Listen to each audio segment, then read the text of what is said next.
Mesdames et messieurs les journalistes, amis de la presse en général, bonsoir.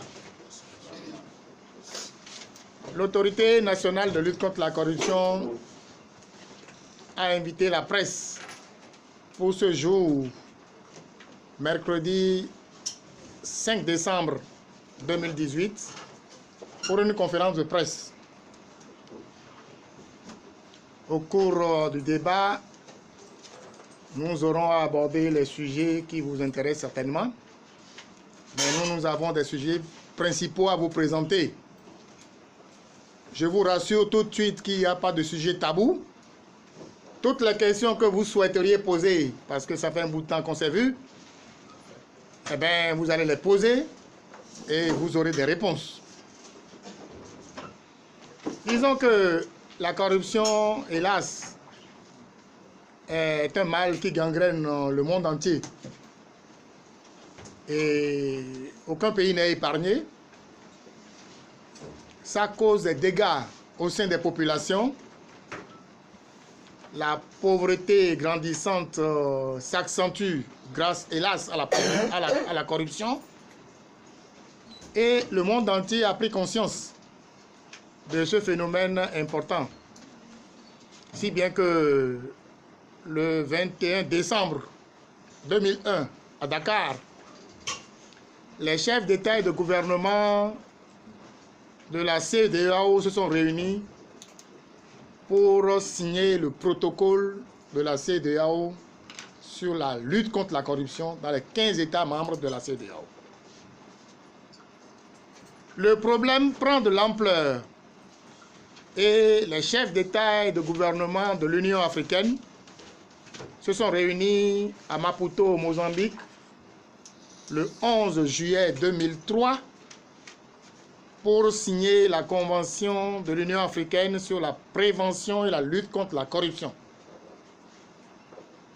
Puis, le monde entier ayant pris conscience de ce phénomène, de ce que nous appelons habituellement cette gangrène, a signé à Mérida, au Mexique, en décembre 2003, la Convention des Nations Unies contre la corruption. Le Bénin, notre pays, a signé et ratifié tous ces textes.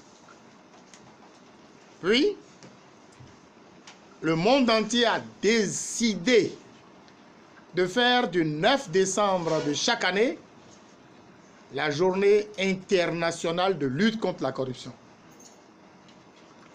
Cette journée-là permet de réfléchir sur les dégâts causés par la corruption de par le monde entier, de trouver des formules pour qu'à défaut d'éradiquer la corruption, on puisse diminuer sensiblement la corruption dans tous les compartiments de la vie socio-économique de chaque pays.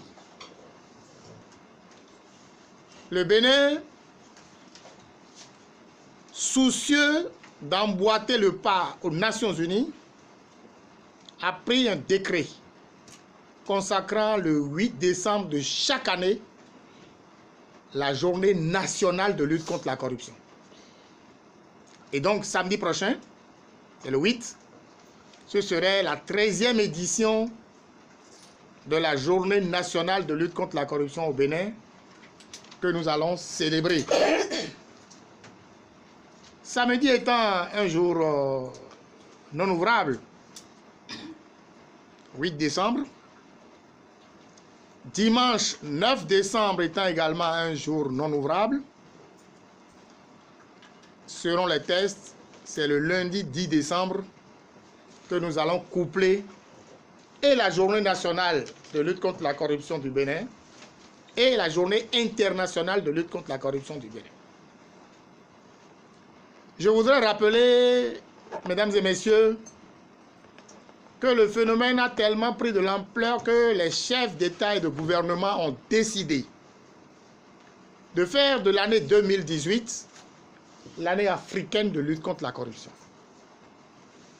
Le président de la République du Bénin était donc aux assises à Addis Abeba au cours de laquelle cette décision a été prise. Puis, cette année également, le 1er novembre de chaque année est consacré à la jeunesse. Et le thème de la jeunesse cette année pour le 1er novembre a été également centré sur le rôle que peut jouer la jeunesse dans la lutte contre la corruption. Et donc, nous vous avons appelé aujourd'hui pour vous faire le point en introduction de ce que je viens de dire sur ce phénomène de corruption et ce qui est pris comme décision, comme disposition. Alors, pour cette année, nous au Bénin, nous avons choisi donc un thème qui concerne bien entendu l'engagement de la jeunesse dans la lutte contre la corruption. Et de ce point de vue, les activités seront menées le lundi 10 décembre 2018 à la grande salle de conférence de la Direction générale des impôts, notre maison fétiche où nous célébrons depuis toujours la journée nationale de lutte contre la corruption. Cette année, la jeunesse est impliquée dans l'organisation de cette journée. Pour vous qui serez là, j'espère que vous y serez, vous trouverez beaucoup de jeunes qui vont s'engager aux côtés de leurs aînés à lutter efficacement contre la corruption, que ce soit au niveau des universités publiques et privées, au niveau de la société civile, au niveau de tous les compartiments où la jeunesse travaille. Et c'est pourquoi nous avons décidé de faire co-parrainer, de faire co-présider les cérémonies de cette année par le ministre en charge de la jeunesse, avec nous-mêmes, pour que nous puissions réfléchir sur ce qu'il faut faire pour aller de l'avant dans cette lutte. Donc le ministre Omeki a été sollicité pour co-présider la cérémonie avec nous. Le chef de l'État a eu notre compte rendu dans ce domaine. Tous les 22 ministres sont invités à participer à ce travail, accompagnés d'une délégation de 10 membres au niveau de chaque ministère. Tous les présidents d'institutions constitutionnelles et légales sont également invités à prendre part à cette célébration, parce que le phénomène de la corruption, hélas, se sent et se ressent dans tous les compartiments de la vie socio-économique de notre pays. Aucune institution n'est épargnée, aucun secteur n'est épargné. Nous avons également invité le patronat, la chambre de commerce et d'industrie où se trouvent donc les opérateurs économiques se trouvent être également invités. Parce que quand nous parlons de la corruption, hélas, nos frères et sœurs qui sont du secteur privé ont un rôle très important à jouer dans la lutte contre la corruption. Vous savez très bien que les marchés publics, hélas, constituent un nid important de corruption. Et c'est au niveau de ces marchés publics-là que, voulant gagner coûte que coûte le marché, alors que vous n'avez peut-être pas les compétences, vous n'avez peut-être pas l'habilité, vous n'avez peut-être pas ce qu'il faut pour pouvoir y aller, on injecte de l'argent pour arroser les responsables de ce marché-là, afin de gagner coûte que coûte le marché. Et c'est ainsi que nous avons, hélas, connu beaucoup d'éléphants blancs, connu beaucoup de chantiers abandonnés, connu beaucoup de systèmes qui, hélas, n'avancent pas le pays.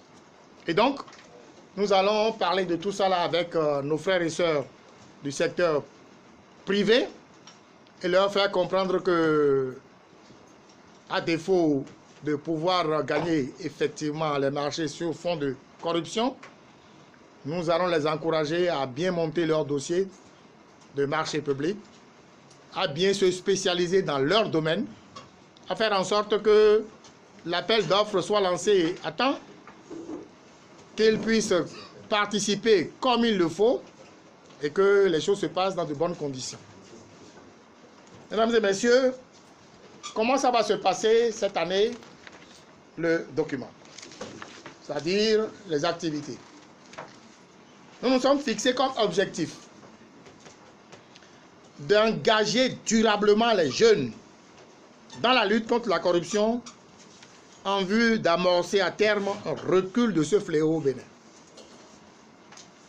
De façon spécifique, il sera question d'appeler l'attention des jeunes sur la nécessité de s'engager dans la lutte durable contre la corruption au Bénin, de mettre en exergue certaines initiatives des jeunes en matière de lutte contre la corruption dans notre pays, de partager avec les jeunes les stratégies efficaces de lutte contre la corruption mises en œuvre par les jeunes dans certains pays du continent africain. Je vous disais tout à l'heure que l'Union africaine a décidé de faire de l'année 2018 l'année africaine de lutte contre la corruption. Et pour cela, l'Union africaine a fait 3 grands travaux qui se sont déroulés dans 3 pays différents.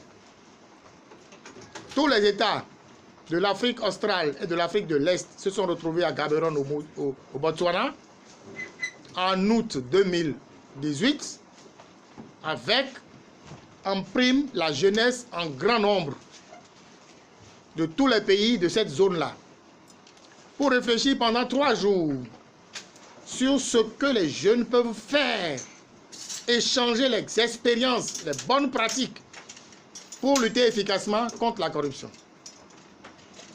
Le même exercice a eu lieu à Dakar en septembre 2018, il y a quelques semaines, où les jeunes des pays de l'Afrique centrale et de l'Afrique de l'Ouest se sont retrouvés à Dakar également pendant 3 jours pour échanger sur comment faire pour s'impliquer davantage dans la lutte contre la corruption dans leurs pays respectifs.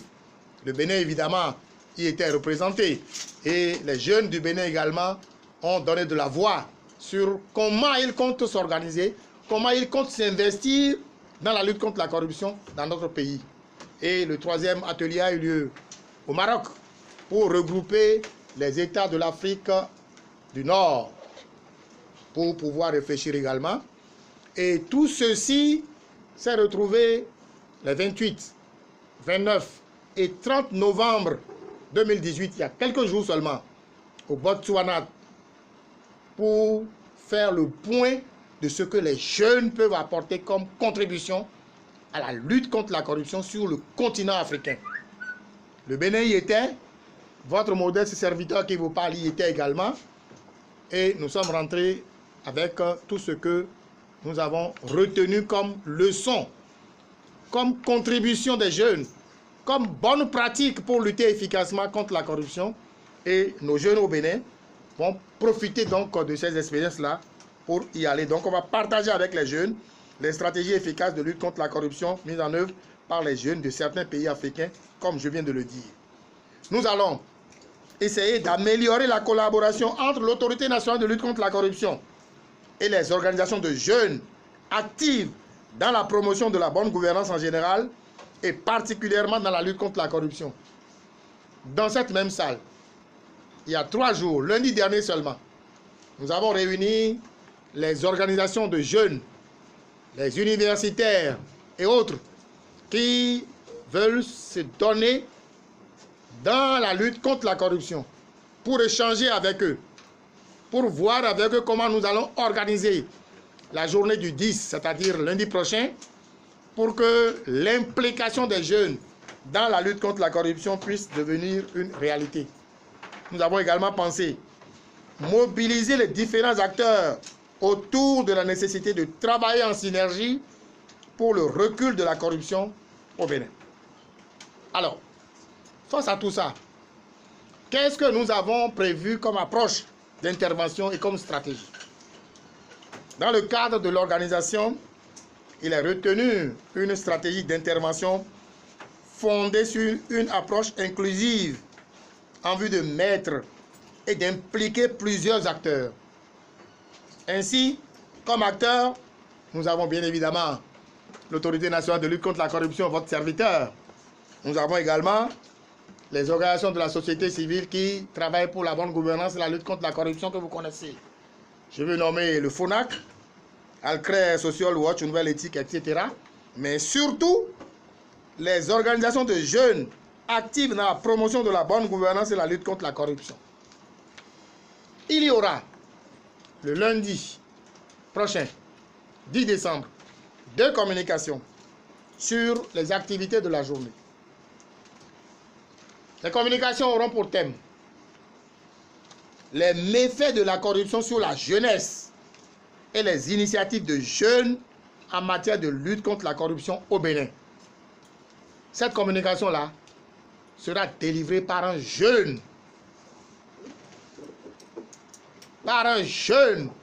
Du Bénin qui s'engage dans la lutte contre la corruption. La deuxième communication aura pour thème les stratégies efficaces de lutte contre la corruption mises en œuvre par les jeunes dans certains pays du continent africain. Celui qui animera également cette conférence n'est pas moins jeune et vous aurez l'occasion de le constater lundi prochain. Puis après, la parole sera donnée à toute l'assistance. Au nombre de l'assistance que nous avons invitée, indépendamment des présidents d'institutions et leurs délégations, indépendamment de tous les ministres et leurs délégations, indépendamment de tous les services publics et leurs délégations, les préfets et autres, nous avons également invité les têtes couronnées. Nous avons invité les religieux. Vous savez bien qu'au Bénin, quelqu'un toujours croit à quelque chose.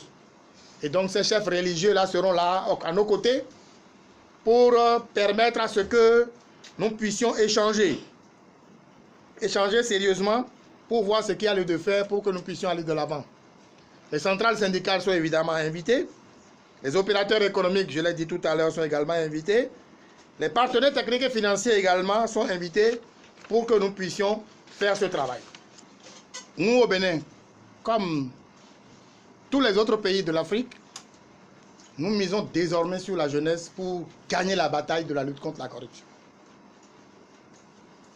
À ce propos, le président Buhari, qui est à côté de nous, Nigeria, invite les jeunes qui veulent s'investir dans la lutte contre la corruption les 7 et 8 décembre, donc après-demain là seulement là, au Nigeria, les jeunes de tous les 55 États de l'Afrique, les jeunes qui veulent s'engager dans la lutte contre la corruption, le Bénin également, il y a des jeunes béninois qui sont invités et qui seront donc là-bas. Mieux, le président Buhari, donc du Nigeria, a été pris comme champion de lutte contre la corruption pour l'année 2018. Vous avez su un peu comment ça se passe dans le pays là-bas à côté, pour la lutte contre la corruption, les montants qui sont recouvrés, etc., etc. On ne va pas revenir dessus. Donc, le problème de la jeunesse aujourd'hui est un problème d'actualité pour lutter efficacement contre la corruption. Pourquoi? D'abord, parce que c'est une cible qui est attaquée par la corruption. Les jeunes, les femmes, ce sont les cibles sensibles qui sont attaquées par la corruption. Vous savez aujourd'hui, je ne vous apprends rien, mesdames et messieurs, que nous avons beaucoup de jeunes qui ont été à l'école, qui ont fait des écoles professionnelles, qui sont allés à l'université, qui ont des diplômes, qui sont encore à la maison, gardés par papa et par maman.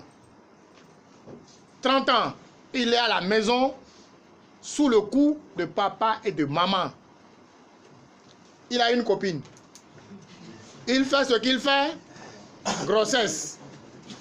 La copine, qui devient sa femme, est à la maison avec lui, le bébé qui va naître, toujours sous la coupe de papa et de maman.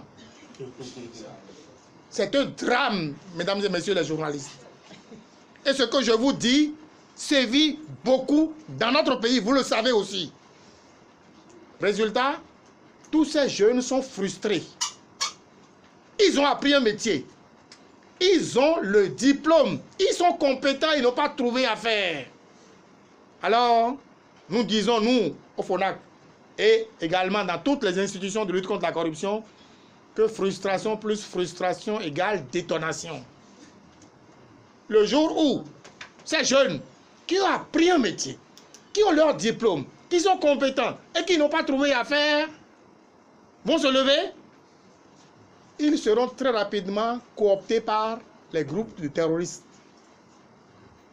On leur dit, venez par ici, venez travailler, Dieu va vous accueillir là-bas, vous aurez 40 femmes qui sont déjà prêtes pour vous au ciel et tout ça là, venez seulement. Et puis, le peu de moyens qu'on mettra à leur disposition, le terrorisme va les engager, vous connaissez la suite. Nous ne voulons pas ça au Bénin ici. Nous avons la chance que la nature nous a aidés à faire en sorte que nous ne connaissons pas spécialement ce problème de terrorisme ici au Bénin. Mais ça n'arrive pas qu'aux autres. Pour que ça n'arrive pas au Bénin, il faut que nous nous préparons très bien. Et de ce point de vue, nous sommes obligés de tenir compte des réalités du terrain et d'engager la jeunesse à faire en sorte que cette lutte-là puisse être une lutte réussie. Nous, les adultes qui sommes là, aux côtés des jeunes, nous devons nous préparer pour le faire. Et vous avez si bien dit de dire, ok, d'accord, la jeunesse très bien pour lundi, mais ceux qui travaillent aujourd'hui et que l'on est en train de discréditer comme étant des dirigeants, qu'est-ce qu'il faut faire? Non, moi je crois qu'il ne faut rien faire. Pourquoi? Parce que quand on accepte d'être dirigeant, il faut accepter toute critique, venant de partout, quelles que soient les raisons. Que ces critiques soient fondées ou non, il faut les accepter. Il faut les accepter, travailler avec, améliorer ce qu'on peut améliorer et avancer. Maintenant, c'est des critiques qui vont dégénérer, n'est-ce pas, en violence, il faut les éviter. Et donc, s'il y a des dirigeants qui sont là parce que, justement, la jeunesse frustrée pense que les dirigeants ne font rien pour que eux, jeunes, ils puissent avoir de l'emploi, il faut accepter qu'ils puissent se défouler. C'est le mot. Il faut accepter que les jeunes puissent se défouler sur les dirigeants que nous sommes parce que nous n'avons pas encore suffisamment fait ce que nous devons faire pour que les jeunes puissent avoir du travail. Donc il faut accepter ça. Et ne pas prendre le mauvais côté de ces critiques-là. Prendre de façon objective pour dire, ah, s'il dit ça, c'est parce qu'il a un problème.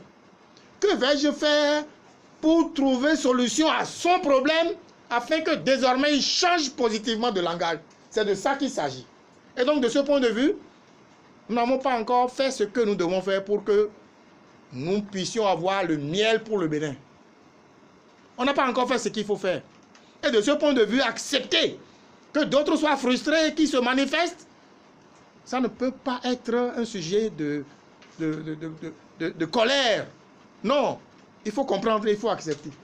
Mais petit à petit, nous allons expliquer aux gens ce qui se fait. Petit à petit, nous allons nous-mêmes, nous allons nous améliorer pour faire en sorte que l'horizon éclairci que nous souhaitons pour la jeunesse de notre pays puisse être au rendez-vous le plus tôt possible. Alors, comment se fait-il que le classement du TI Bénin met le Bénin un peu devant? Mais je vais vous dire comment ça se passe. Nous sommes 85e, il y a 95 derrière nous dans le monde, j'ai dit. Hein. Mais il y a 84 devant nous. C'est beaucoup, 84. Nous, on aurait souhaité être parmi les 5 premiers, pourquoi pas? Ou pourquoi pas le premier? Mais comment? Je dis toujours, mesdames et messieurs, que les dirigeants des pays qui sont classés au premier là n'ont pas 2 têtes. Ces dirigeants n'ont pas 4 pieds, ni 4 bras. Et donc, le Bénin aussi peut être parmi les 5 premiers, ou pourquoi pas être le premier du monde entier à être pays le moins corrompu. Qu'est-ce qu'il faut faire? 1. Il faut respecter les tests. 2. Il faut que les procédures soient suivies. 3. Il faut respecter le bien public. 4. Il ne faut toucher qu'à ce à quoi on a droit. 6. 5. Il faut éviter les passe-droits. Une fois que vous aurez rempli ces 5 conditions-là, vous allez vous trouver au peloton, n'est-ce pas, des têtes de choc qui gens. Je donne un exemple. Les marchés publics, par exemple. Le maximum de l'argent de la commande publique au Bénin passe par les marchés publics. Ce sont des milliards qui sortent. Nous avons un code des marchés publics. Si tous les opérateurs économiques disent « nous allons respecter le code », si tous les agents de l'État qui appliquent les marchés publics disent « nous allons respecter le code », si tous les agents chargés d'évaluer les offres, de les classer, disent « nous allons respecter les codes », si l'opérateur économique dit « je vais respecter les codes », je ne vais pas aller voir 1, 2 ou 3 pour dire « voici ton enveloppe, je veux gagner le marché ». Si nous respectons donc cette procédure-là, tout se passera normalement. Si je perds aujourd'hui un marché, je dois me dire « ah, la prochaine fois, il faut que je fasse mieux pour mieux gagner ». Plutôt que de dire « je dois aller donner 1 million à X ». Dans cette salle, on a reçu des gens qui ont dit « ah, tel opérateur est venu me donner une enveloppe de 1 million, j'ai refusé ». Dans cette salle, on a confronté les gens. Ici, il y a quelques jours seulement. Alors, quand ça se passe comme ça, c'est pas bien. Et donc, celui qui n'a pas l'argent et qui a la compétence, qui a toute l'intégrité et tout ce qu'il faut pour gagner, lui, on met de côté, et c'est celui qui n'est pas qualifié qu'on prend. C'est frustrant, c'est pas bien. Donc, voilà comment ça se passe. Et nous travaillons pour que ça se passe mieux. Je vais vous dire pourquoi l'année dernière, le Bénin a eu ce bond. Il y a eu 10 places que nous avons eues. J'espère que vous le savez. Les journées nationales de lutte contre la corruption, organisées par le FONAC, en juin 2017, cette journée-là a été pour beaucoup. Pourquoi? Parce que c'est la première fois que dans un pays africain, on a réuni et les opposants, et les gens de la mouvance, et les religieux, et la société civile, et les partenaires techniques et financiers, et la jeunesse, et les universitaires, à réfléchir pendant 3 jours sur ce qu'il faudrait faire pour faire reculer la corruption au Bénin. Ça là, c'est un rendez-vous important. On dit, ah, ceux-ci se sont engagés. Que ce soit opposition, que ce soit mouvance, tout le monde est venu s'asseoir pendant 3 jours pour parler de ce qu'il faudrait faire pour que la corruption diminue au Bénin. Ça nous a donné les 10 places, il n'y a même pas de secret là, c'est ça. Vous voulez savoir, non? Je vous l'explique. Et nous avons fait cette année aussi. S'il n'y a pas de changement majeur, vous trouverez que nous allons gagner encore des points. Vous verrez, en janvier, quand ils vont prononcer, n'est-ce pas, le classement, vous verrez, sauf erreur de ma part, nous aurons gagné encore parce que nous avons fait ce travail-là. Et les partenaires techniques et financiers suivent ce que nous faisons. Tout n'est pas encore rose au Bénin. Tout n'est pas encore bon comme nous l'avons souhaité, mais on fait du progrès. Et moi, j'invite tout le monde à faire en sorte que nous puissions aller de l'avant. Alors, mon cher ami, le deuxième intervenant dit déclaration de patrimoine. Ah, je vous dis, posez toutes les questions, vous aurez les réponses à toutes les questions. Oui, c'est vrai, vous avez raison, monsieur. Dans cette même salle, nous avons fait la dernière conférence de presse et nous avons parlé. Il est où là? Il est parti? Ah, nous avons parlé des déclarations de patrimoine. Oui, on a fait le travail. Et nous avons fait le point. Voilà. Oui, oui, ça, je l'ai. Laisse ça. Bien, nous avons fait le point. Alors, vous voulez savoir. Ceux qui crient que Elias ne parle pas, Elias ne dit rien, l'autorité ne dit rien, le FONAC ne dit rien. Écoutez bien. Enregistrez même ce que je vais dire. Comme nous vous l'avons dit ici, nous travaillons scientifiquement. La loi 2011-20 du 12 octobre 2011 portant lutte contre la corruption et autres infractions connexes en République du Bénin dispose que dans les 15 jours après prise de fonction, les autorités que vous connaissez doivent faire la déclaration de patrimoine. Ça, vous le savez, on vous a donné la plaquette. Vous avez tous la plaquette. Puis, nous suivons l'opération. On dit, mais au niveau du gouvernement, est-ce que les membres du gouvernement ont déclaré leur patrimoine? Est-ce que les membres de l'Assemblée nationale ont déclaré leur patrimoine? Est-ce que les membres de toutes les institutions constitutionnelles ont déclaré leur patrimoine? Ah, nous avons fait le point. Et alors qu'au niveau de l'exécutif, sur les 21 des ministres qu'il y avait à l'époque, il n'y a que 8 qui n'ont pas fait la déclaration. Au niveau de l'Assemblée, sur les 83, il y a 53 qui n'ont pas fait la déclaration à l'époque. Ah. Au niveau des préfets, sur les 12, il y a un seul qui a fait la déclaration.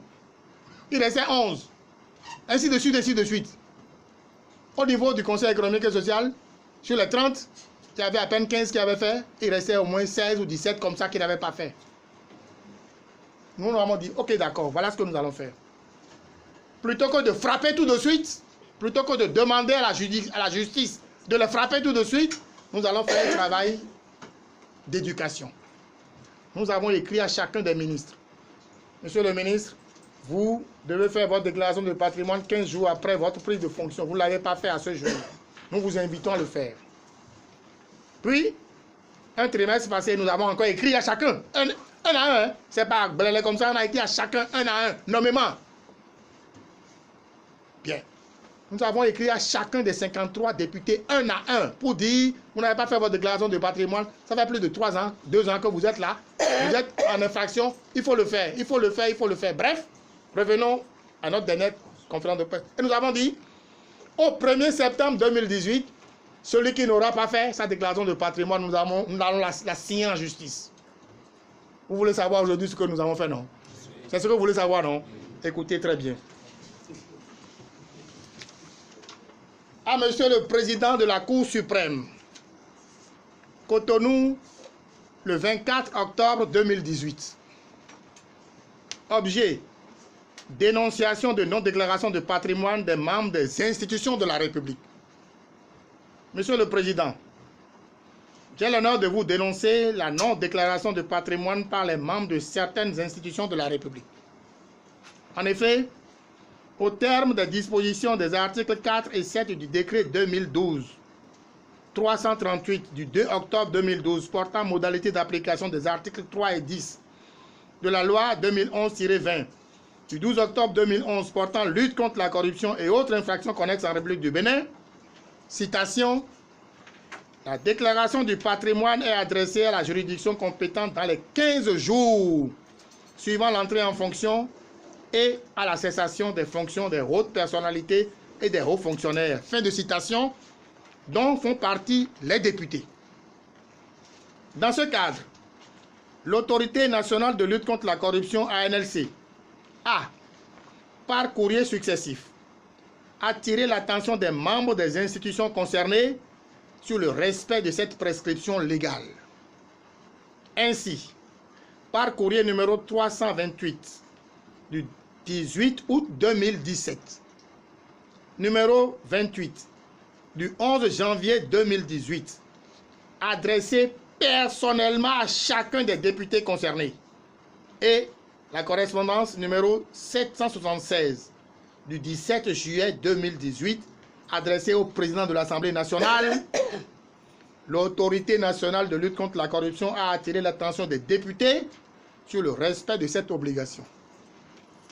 Aussi, l'institution a-t-elle, par lettre numéro 024 du 11 janvier 2018, rappelé cette prescription à tous les ministres qui ne s'y étaient pas conformés.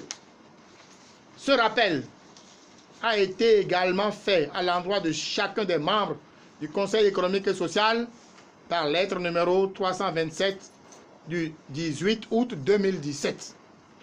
Vous trouverez ci-jointe copie de tous ces courriers, les courriers adressés à chacun d'eux, j'ai tout joint.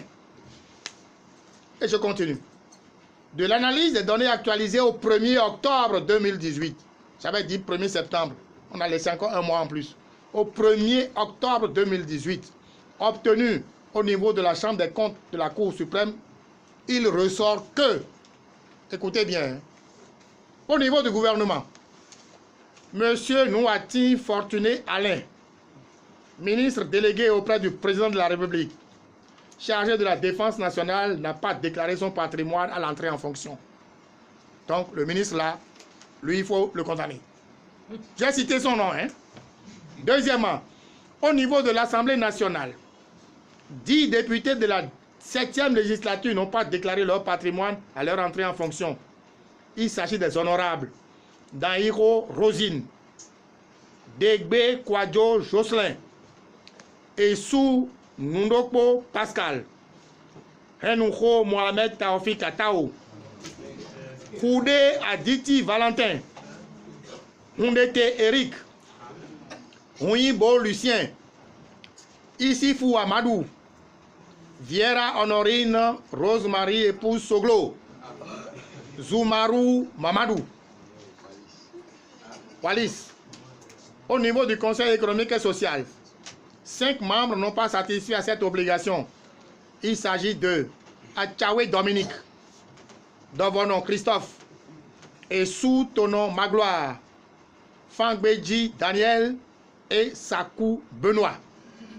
Par la présente, je voudrais vous prier de bien vouloir instruire le président de la Chambre des comptes de mettre en application les dispositions de l'article 4, 6e alinéa de la loi 2011-20 du 12 octobre 2011 portant lutte contre la corruption et autres infractions connexes en République du Bénin, qui dispose que le refus de déclaration est puni d'une amende dont le montant est égal à 6 mois de rémunération perçue ou à percevoir dans la fonction appliquée.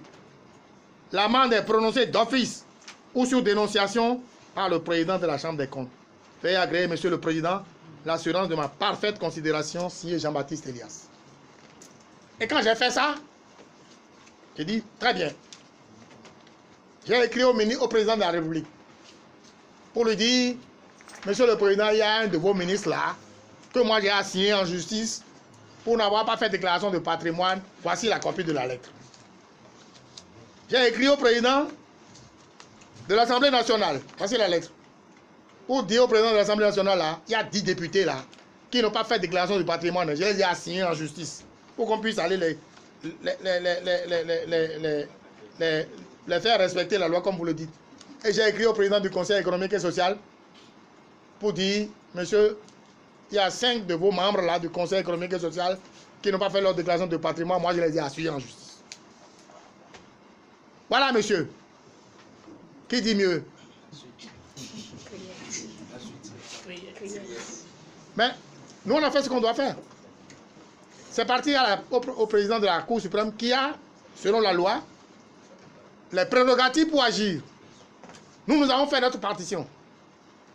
Je n'ai pas de suite à ce jour. Je ne sais pas si c'est fait ou si ce n'est pas encore fait. Ce qui est certain, la lettre date du 24 octobre 2018. Novembre, ça fait 1 mois et demi à peu près. Bon, la justice a son rythme, la justice a ses prérogatives. L'essentiel est que nous on fait ce qu'on doit faire.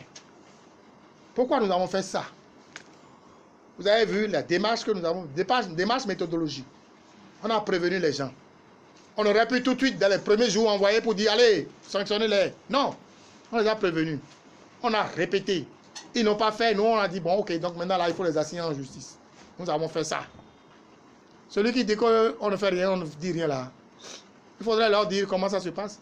Parce que nous avons les preuves en main. La preuve, j'ai joué toutes les preuves à la lettre pour envoyer. Mais quand vous n'avez pas de preuves en main, quand on vous dit de parler, vous vous levez pour parler.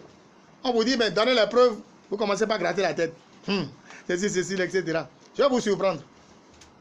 Je vais vous surprendre.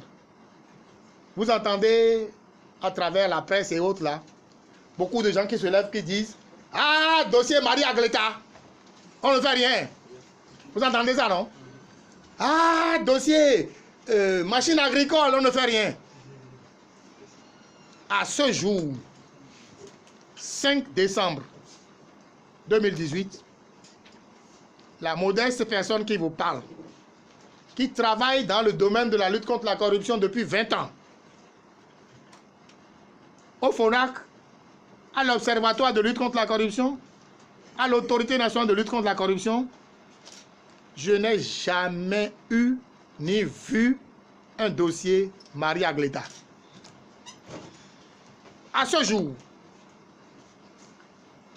la modeste personne qui vous parle, ni au FONAC, ni à l'Observatoire de lutte contre la corruption, ni à l'Autorité nationale de lutte contre la corruption, je n'ai jamais reçu un dossier sur machine agricole. L'honorable député qui a soulevé la question machine agricole sait très bien qu'il y a des structures qui luttent contre la corruption au Bénin et qui auraient pu donner le dossier à ces structures-là. À ce jour, on n'a jamais ce dossier. Mais j'entends les gens dire dossier machine agricole, dossier mariage avec l'État. Et on veut que nous aussi on parle. On dit Elias ne dit rien. Elias va dire quoi quand je n'ai pas la preuve? Je rappelle au passage que votre modeste serviteur qui vous parle, j'ai été assigné en justice 30 fois. Oui, vous n'en savez rien. 30 fois. Je suis passé devant les tribunaux 30 fois dans le cadre du travail que je fais. Parce que quand je fais une sortie tout de suite, ça porte. Vous le savez tous, ça porte. Et les intéressés qui sont indexés disent, allez, on va lui faire la fête. Soit parce qu'ils ont l'argent, soit parce qu'ils sont des autorités. On envoie la justice. Chaque fois que je suis devant la justice, aussi bien en première instance qu'en appel, j'ai toujours gagné les 30 procès. Je n'ai pas perdu un seul. Pourquoi? Parce qu'à chaque fois que nous allons là-bas, les juges me disent, mais monsieur le président, vous avez des preuves. Voici les preuves. On dit, voici les preuves. On dit ceci, voici les preuves. Terminé, je gagne toujours. Pour la petite histoire, je ne sais pas si Golf Télévision est dans la salle. Golf Télévision dit, chaque fois que M. Elias vient passer sur notre antenne, on n'a pas peur. Parce qu'à chaque fois qu'on nous enseigne, on lui demande tout de suite, il nous donne les éléments tranquilles. Par contre, quand les autres passent, hey, le plus souvent, quand nous allons là-bas, nous sommes obligés de présenter des excuses. On n'a jamais présenté des excuses quand Elias sort. Parce qu'il apporte toujours des preuves. Pour la petite histoire, chaque fois que nous sortons, on m'envoie l'huissier. Sommation interpellative. Vous avez dit telle chose. Apportez les preuves. Au cours du mandat du président Talon, j'ai fait une sortie sur Béné Tracteur. Hein? Le tracteur Huida là. Le président du conseil d'administration de là-bas a vu. Il a entendu. Hein? Il dit, je vais voir Elias. L'Indien qui est le directeur dit, non, on va assigner Elias en justice. Il dit, hey, attention. Bon. L'Indien, il a envoyé Maître Mouyi, la dame là, comment elle s'appelle là? Vous connaissez, non? Huissier là, de justice là. Elle est venue me voir. Le lendemain, monsieur, vous avez fait ci, bon, mon client m'a dit, etc., etc. On a répondu tout. Je dis, madame, attendez. J'ai sorti les dossiers, j'ai dit, voici les dossiers. Il dit, ah! Il y a tous. Je dis, allez-y. On verra. Je ne vous donne pas le reste, on verra là. Pim! C'est fini, ça s'est arrêté. Maintenant, le président du conseil d'administration, comment il s'appelle? J'ai oublié son nom là. Oh, il était directeur général de Sogema là. Il a été conseiller technique à l'économie du chef de l'État, Yahi Boni là. Oh, rappelez-moi son nom. Tamayon, merci beaucoup. Il dit, je vais voir Elias. Il est venu pendant 2 heures.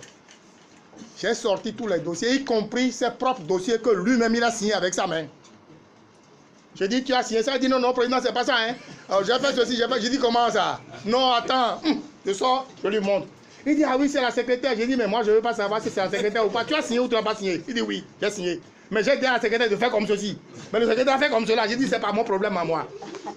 Il sort, il va dire au patron, attention, il ne faut pas aller loin parce que Elias a tout sur le papier. Autre élément. Vous savez bien ce qui s'est passé avec le ministre Adiou. On a fait une sortie, on l'avait épinglé. Et puis, quand je sortais les dossiers, là, comme c'est le cas maintenant, le nom du dossier était derrière. Et moi, je faisais comme ça, je ne trouvais pas. Et il a cru que je n'avais pas le dossier. C'est lui-même qui a demandé débat contradictoire à la télévision sur Golf. Ah oui, Elias n'a rien. Il m'a injurié. Il a fait diffamation. On va faire ensemble, etc. Bon, ok, d'accord, pas de problème. Golf Télévision nous invite pour préparer. J'ai dit, je n'ai rien à préparer. Vous êtes prêts pour le débat? J'ai dit, oui, je suis prêt. Ah, lui, il est parti. Ils ont fait la préparation. Il avait le document en main. Et puis, il lisait les parties qui l'intéressaient aux gens, aux journalistes. Vendredi. Nous devons passer dimanche. Et puis, les journalistes disent, yeah, aujourd'hui, là, Elias est foutu. Hein, parce que ce que Adiou nous a dit là, Ils m'ont téléphoné pour dire, président, est-ce que vous allez venir dimanche? Je dis, je vais venir. C'est pas vrai. Ce que Adéou nous a montré là, nous a dit là maintenant, là, tu ne peux pas t'en sortir. Hein. Je dis, je vais m'en sortir, il n'y a pas de problème. Bon, le dimanche, on dit 9h30, il était déjà là. Moi, je ne suis pas arrivé. Ah, 10h moins le quart, je ne suis pas arrivé. 10h moins 10, je rentre dans la salle. On commence. Blolo, blolo, il a donné les éléments. Sur les mêmes dossiers, sur les mêmes documents, où il y avait des éléments compromettants pour lui, il a lu les parties les plus intéressantes pour lui et il s'est empêché de lire le reste. Il ne savait pas que j'avais le document aussi. Parce que quand on a fait ça là, il a bouclé tout et il ne voulait plus que ça sorte. Et quand on m'a donné la parole, je l'ai remercié, il avait perdu sa maman à l'époque. Je lui ai présenté les condoléances. Et on a commencé. Sur le même dossier qu'il a lu pour se mettre à l'aise là, moi j'ai lu le reste et j'ai montré le reste à la télévision. Il a commencé à transpirer sous climatiseur. Nous avons reçu ici. Tout à l'heure, personne n'a posé la question, mais nous allons revenir dessus. Nous avons reçu des dossiers ici concernant des autorités. Puis, des personnes ont fait à l'anonymat. On reviendra si c'est nécessaire, si vous avez posé la question. Sinon, on ne parlera pas de ça. Si vous posez la question, on va parler de ça. Et puis d'autres se sont montrés pour dire, bon voilà, je suis là. On les a invités, ils sont venus.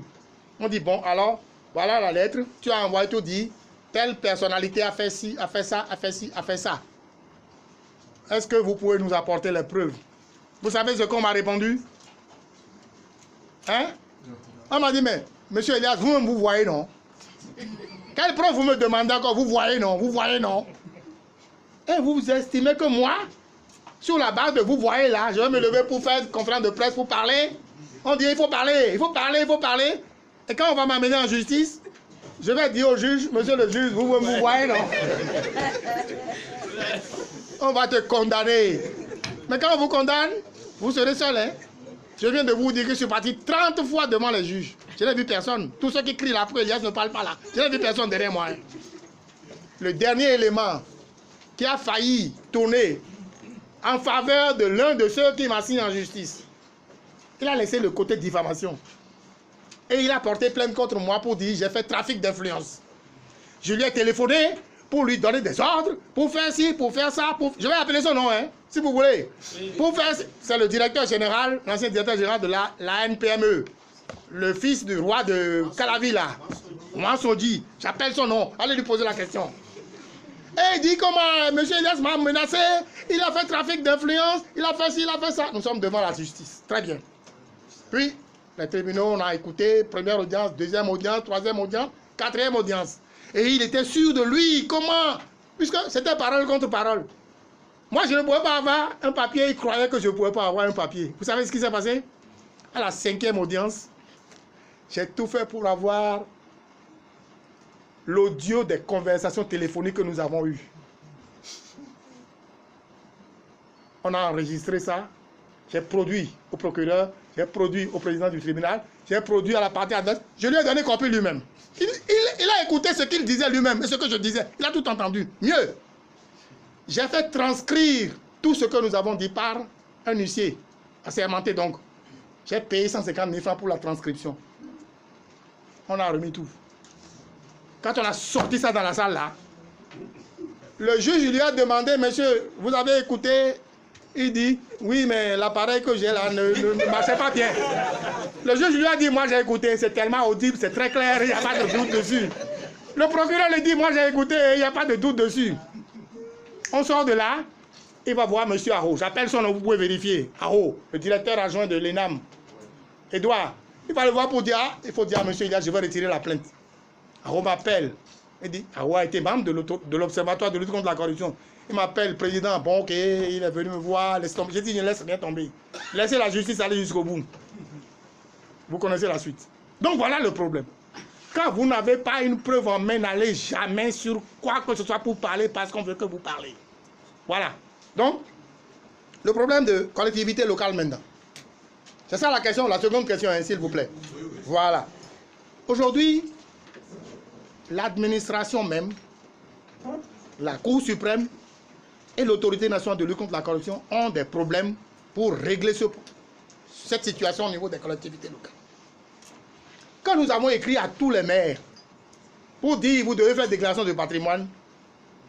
Le maire de Karima m'a appelé, président, pour faire déclaration de patrimoine là, il faut venir jusqu'à Porto-Novo. Hein? Il faut venir jusqu'à Porto-Novo. Avec tous les conseillers municipaux, les chefs de quartier, les chefs de village, tout ça là.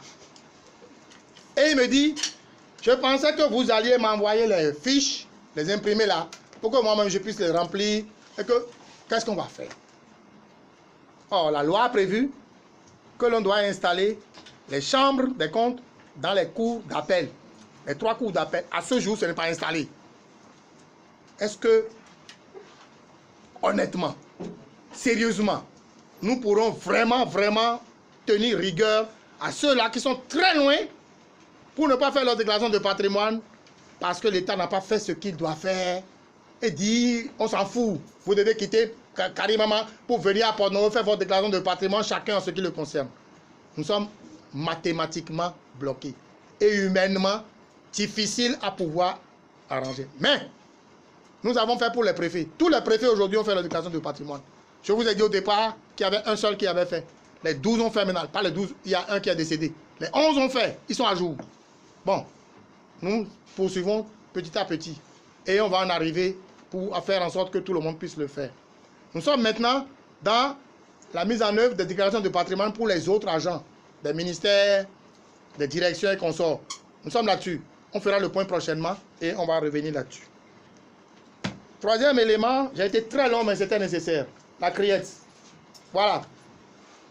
Où est-ce qu'il est celui qui a posé la question? Il est là? Ah voilà, très bien. Criette, voilà la criette. On ne me surprend pas, je vous dis. Je prévois tout. Ce que vous n'allez même pas dire, j'ai déjà prévu. Donc voilà la criette. Le manuel de procédure, je vous garantis que et l'autorité nationale de lutte contre la corruption, et le FONAC, et Alcrer, et Social Watch sont désormais partie civile au niveau de la criette. Dans cette même salle, nous avons reçu il y a un mois le procureur spécial près la criette avec son équipe ici pour échanger sur ce que nous pouvons faire ensemble pour que les dossiers puissent évoluer très rapidement au niveau de la criette. Donc ce travail a été fait. Oui, il est venu ici lui-même, hein, avec son équipe, on a fait, il est assis là, monté ici, on a reçu. Donc voilà, voici le papier. Mieux, l'autorité nationale de lutte contre la corruption, qui est désormais partie civile, aura un bureau au niveau du parquet spécial de la criette pour que désormais nous puissions suivre tous les dossiers de crise, de crime économique et autres, et que nous puissions agir en cas de besoin. Bien, maintenant vous avez demandé l'état des lieux, récapitulatif des dossiers, ça, les dossiers sont là. Bon, souffrez qu'on ne puisse pas trop donner les noms pour l'instant, puisque tout le monde est censé innocent jusqu'à ce que on puisse prononcer la condamnation. Donc, de ce point de vue, attendez d'abord, ne soyez pas pressés, c'est là. Si c'est nécessaire, on vous le dira au moment opportun. Bien, l'état des lieux, corruption au Bénin, nous faisons ce que nous pouvons. Je répète à nouveau, nous ne sommes pas encore satisfaits. Nous souhaiterions bien sûr être mieux lotis. Nous souhaiterions avoir plus de résultats pour qu'il y ait moins de corruption dans le pays. Nous y travaillons.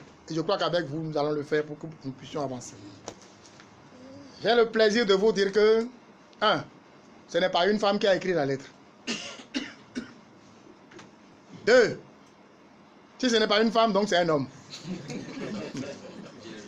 3, et vous serez surpris, celui qui a écrit la lettre est dans la salle en ce moment. Et je prie la personne de ne pas sortir. Parce que si elle sort, les gens vont le découvrir. La personne est dans la salle.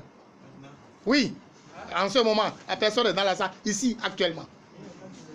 Non, ne vous levez surtout pas et ne sortez pas, parce que nous avons l'obligation de vous protéger, monsieur.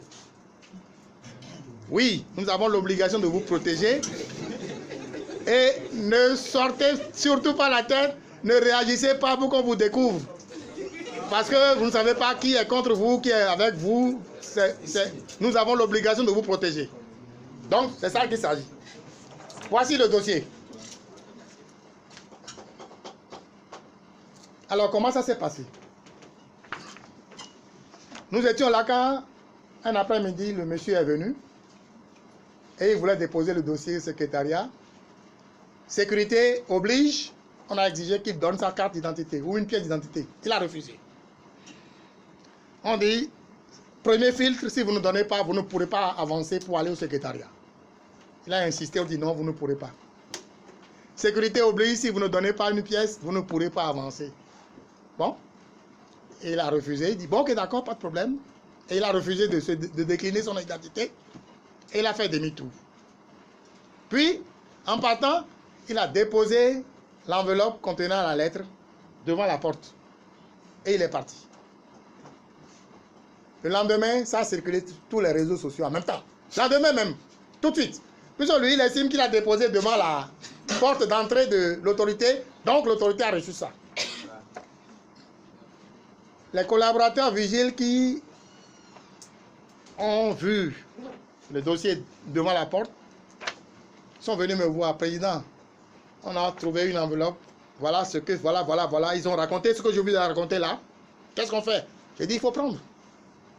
Nous prenons les dossiers anonymes, pourquoi pas? Prenez, enregistrez. On l'a enregistré. Donc il est là. Il a fait circuler sur tous les réseaux sociaux. La commission chargée des plaintes est saisie de ce dossier ici. Donc le dossier est entre nos mains. C'est pas faux, c'est vrai. Mais, monsieur, puisque vous êtes dans la salle, je vais vous dire ce que vous voulez savoir. 1. En agissant comme vous avez agi, vous n'avez pas facilité la tâche à l'autorité nationale de lutte contre la corruption pour retrouver la vérité. Parce qu'en faisant ce que vous avez fait, toutes les sources où nous aurons la vérité des éléments, les sources sont fermées. Vous avez déjà mis ça sur la place publique, mais n'oubliez pas que ce sont des hommes qui sont concernés par le sujet. Et les endroits où nous devons prendre les éléments, les gens ont verrouillé les endroits. Il y a même des choses qu'on a fait disparaître et qu'on ne peut plus retrouver. Comment allons-nous faire? Vous, monsieur, qui voulez qu'on découvre la vérité, vous auriez pu le faire et nous laisser faire le travail. Je vais vous donner des exemples concrets.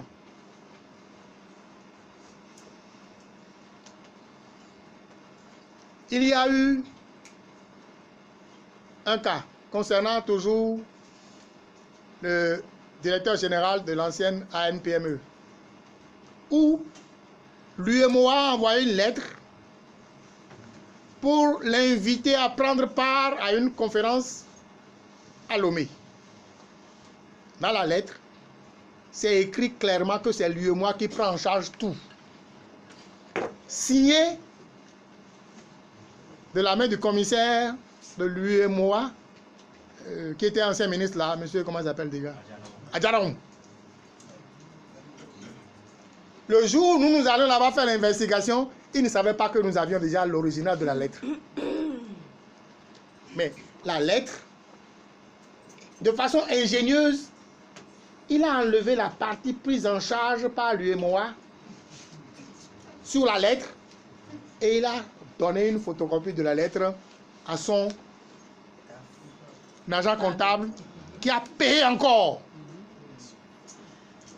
Quand nous sommes arrivés, nous avons demandé à l'agent comptable sur la base de quoi vous avez payé les frais de mission au directeur général pour aller à Lomé. Il nous a donné ce papier où on a enlevé ce passage-là de façon ingénieuse, très claire. Vous ne pourrez jamais savoir qu'il y avait vraiment quelque chose d'enlevé.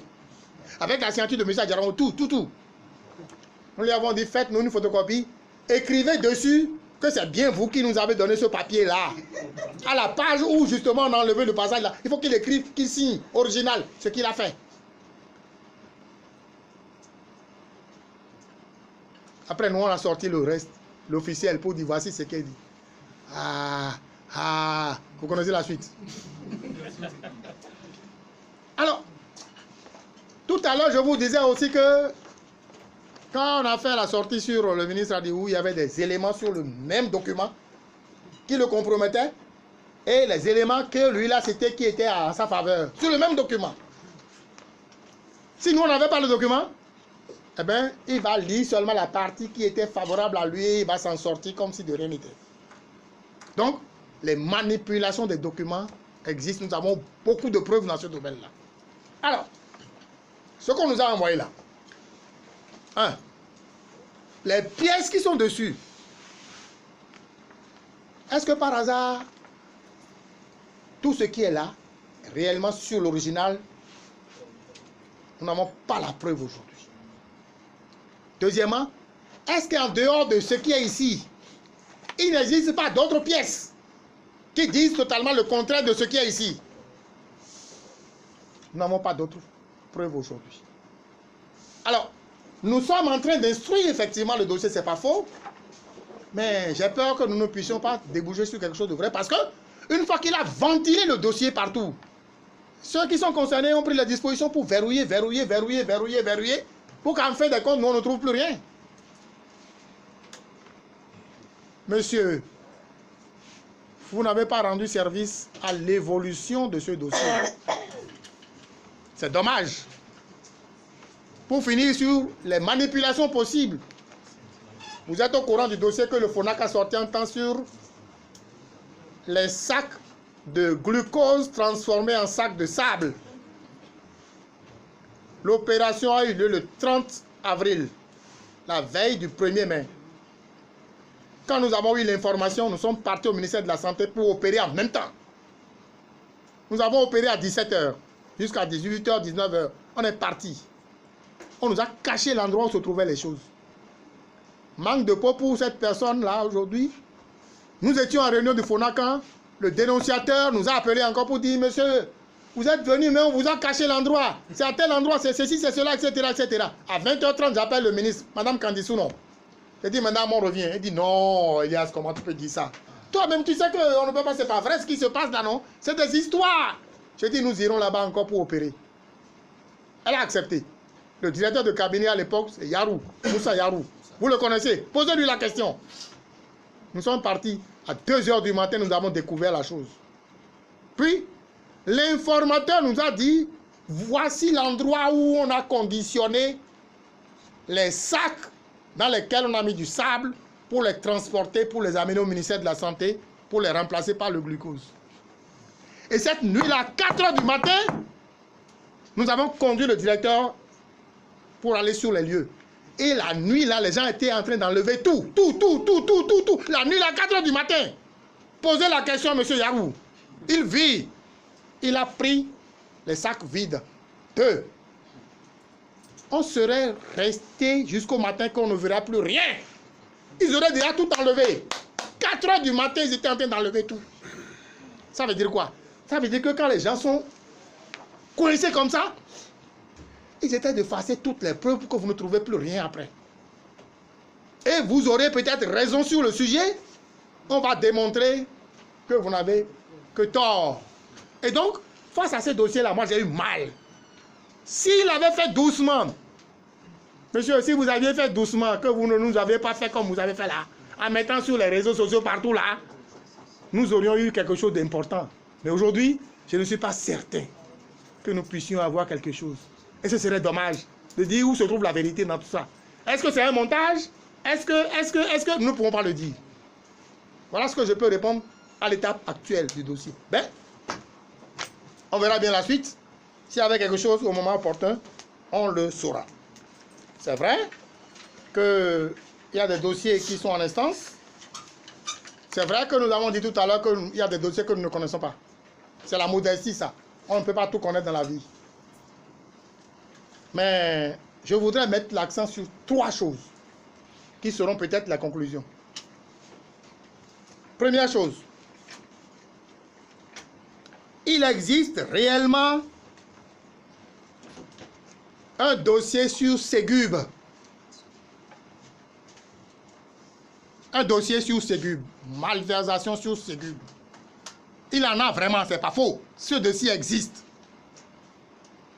La modeste personne de celui qui vous parle a eu même à interroger des personnalités impliquées dans ce dossier. Donc, ça existe. Il faut donc faire quelque chose pour éviter qu'on continue de dire que les dossiers de justice sont des dossiers sélectifs. Ça là, il faut le dire, s'il vous plaît les amis. Oui, il existe un dossier Ségub. La personne qui vous parle a interrogé des gens impliqués dans ce dossier. Et donc, il faut tout faire pour que la justice prenne le temps qu'il faut pour au moins enrôler ce dossier-là aussi, pour qu'on cesse de nous dire que c'est la justice sélective. Deuxième élément, il existe bel et bien 2 volets de dossier PPEA 2. 2 volets. Le premier volet, c'est le FONA qui l'a mis en exergue en 2014. Ça concerne le volet PPEA 2 géré par la SONEB. Qu'il vous souvienne que nous avons sorti ce dossier ici. Ce dossier d'ailleurs est devant la justice. C'est 1,4 milliard. Mais la particularité de ce dossier, c'est qu'on a remboursé l'argent aux Pays-Bas. Le seul actionnaire de la SONEB, c'est l'État béninois. Ça veut dire que ce sont les impôts de vous et moi qui ont servi à payer, à rembourser le 1,4 milliard. Et ça ne peut pas rester comme ça, s'il vous plaît les amis. Il faut faire quelque chose. Sinon, ce n'est pas bien. Le deuxième volet, PPEA 2, c'est ça que vous connaissez. Près de 3 milliards de francs CFA sont partis en fumée. Le Bénin a remboursé les 3 milliards aux Pays-Bas. Et ce sont vos impôts à vous, mes impôts à moi, les impôts de nos parents et frères et sœurs qui ont servi à rembourser les 3 milliards. Moi, je ne demande pas forcément qu'on mette des gens en prison, mais je demande à ce que l'on prenne l'argent de ceux qui ont pris cet argent-là pour les mettre dans les caisses de l'État. Ce dossier existe.